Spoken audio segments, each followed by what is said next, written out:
we interrupt your regularly scheduled program for a P.S.A. In recent decades, our society has put a lot of worth into achieving the perfect tan.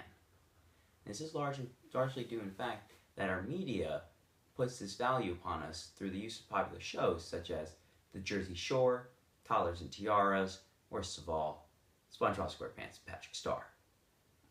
But it's also come to the public's knowledge that all this time spent trying to achieve the perfect tan is detrimental to their health because they're exposing themselves to large amounts of UV radiation.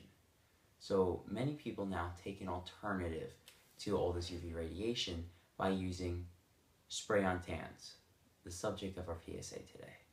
Now, the spray-on tan is the use of a chemical administered through a spray nozzle onto your body, similar to if you were to paint a car or side of a house, that gives your body the appearance of a natural tan.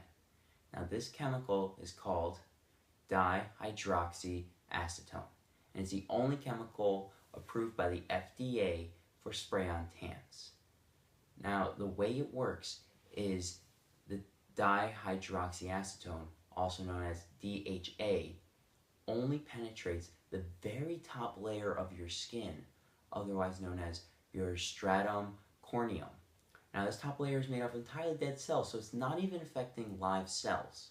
And what it does is it reacts with amino acids and sugars naturally occurring in this top layer and creates a brownish yellow-orange pigment, also known as melanoidins, which gives the appearance of a natural tan without any exposure to any UV radiation.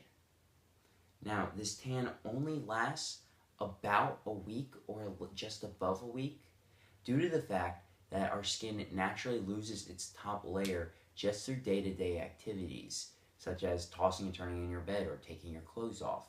And then new layers of skin are created at the bottom, close to the basement membrane. And then as the top layers get torn off due to friction, the new layers come up. And the new layers haven't been affected by DHA and don't have the same pigment. So after a week, you'll go back to your original pigment, or until you add more spray-on tan. Now, DHA is only harmful to us if we get it in our mouth, nose, or eyes. And the FDA is led to believe that if we get it in these three spots, it can enter our bloodstream and cause DNA mutations and cancerous growth. This is not proven, and there's been studies conducted, but this is what the FDA believes and tells the public. Now, spray tans, if done professionally, can look just as good as a regular tan, but they're not a substitute for sunscreen. It does not protect you from UV radiation. So if you were to go to the beach to show off your new tan, you still need to apply sunscreen. Now, if a spray tan is done wrong, it can, now I'm not saying wrong as if you get in your eyes or your mouth. I'm saying wrong if you do it at home, it can make you look ridiculous. Kind of like an Oompa Loompa. So you have to balance out whether or not you want to go to the beach and get a natural tan, but expose yourself to maybe harmful amounts of UV radiation, or get a can of spray tan and do it yourself and risk maybe looking slightly Oompa Loompa-ish.